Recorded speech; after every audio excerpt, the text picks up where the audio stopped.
Every gilded cage is built with walls of comfort. The only question is what you're paying for them.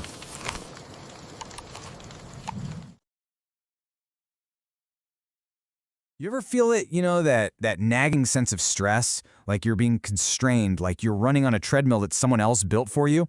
Well, what if those feelings aren't just random? What if they're actually features, not bugs, of this huge invisible architecture that's shaping our lives every single day? Okay, let's dive in and take a look at the blueprint. And this quote, this is really at the heart of what we're talking about today. The most effective kind of control is the kind you don't even realize is there. So our goal with this explainer is pretty simple. We're just going to try to turn on the lights, to name the systems, to see it all for what it is, and, well, to see if that power starts to fade.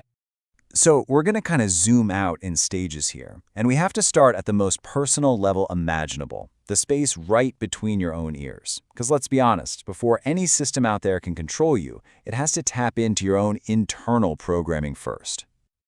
I mean, this instinct is so deep, so fundamental, you've probably acted on it 5 times today and not even noticed.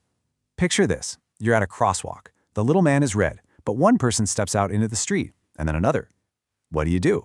You follow, right? Your brain is screaming, they must know something I don't. You're not thinking, you're conforming. It's just a biological shortcut that puts belonging ahead of logic, and it's really the first and most basic layer of social control.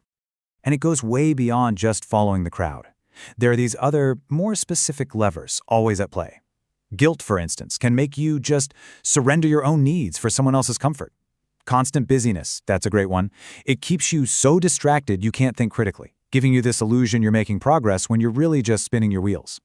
We even get conditioned to censor ourselves. We call it being mature or professional, when a lot of the time it's just avoiding conflict. And of course, the big one, the phone in your pocket. It's this perfect little engine of social validation, exploiting that deep need we all have to belong with every single buzz and notification. So this brings up a huge question, right? Are these just little individual psychological quirks that we all have? Or have our larger institutions figured out how to harness these exact traits, but on a massive scale? Well, let's move on and see how this thing gets built. Okay, so let's zoom out one level.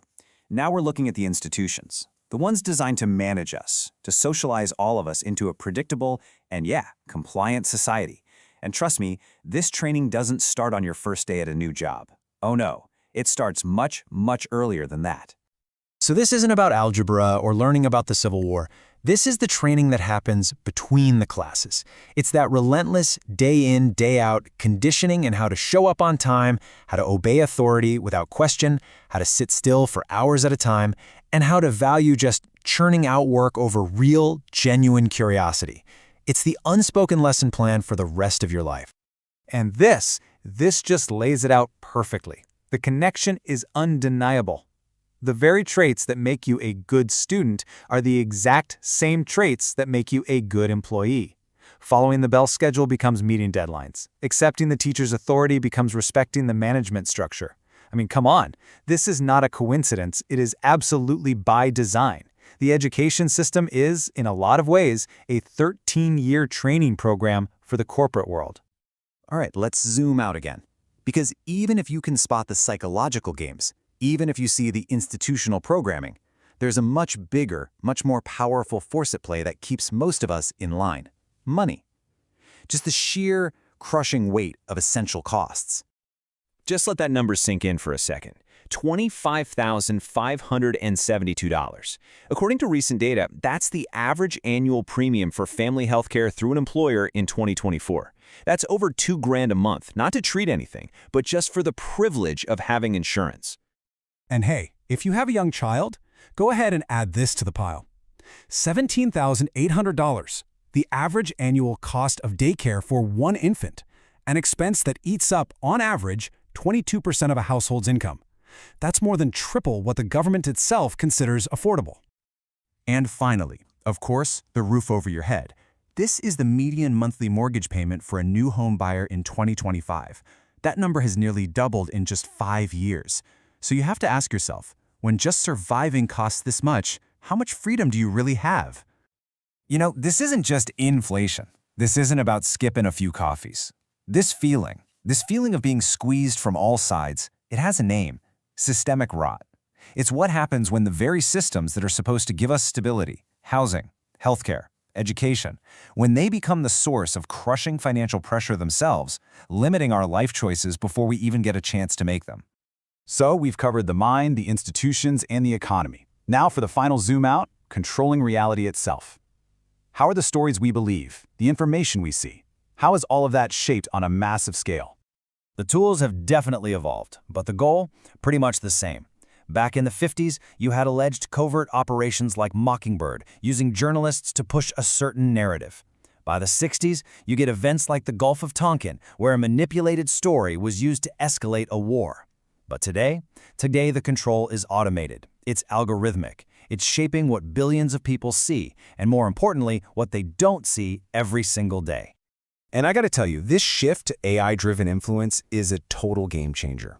Old school propaganda was like a billboard. It was broad, it was aimed at everybody.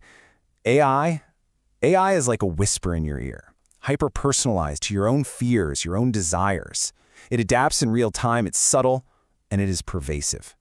It's not just on one TV channel anymore. It's the entire information ecosystem we live in. And one of the most powerful tools for controlling the narrative is language itself. Just start to notice how words are redefined to soften their meaning.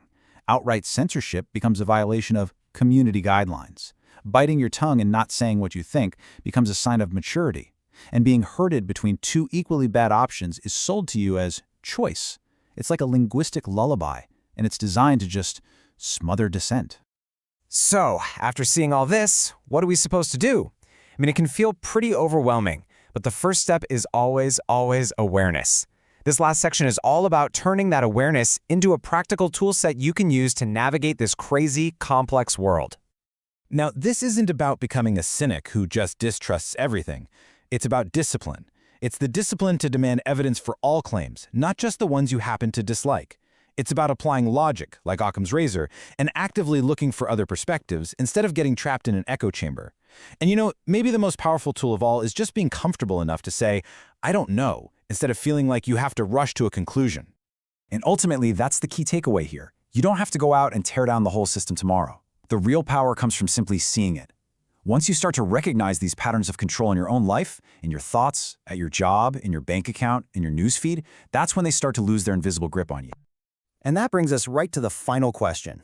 We've walked through the blueprint of this whole architecture of control. We've seen the psychological wiring, the institutional hallways, the economic foundation, and yeah, even the narrative wallpaper. So now, just take a look around. Which of these rooms are you in right now?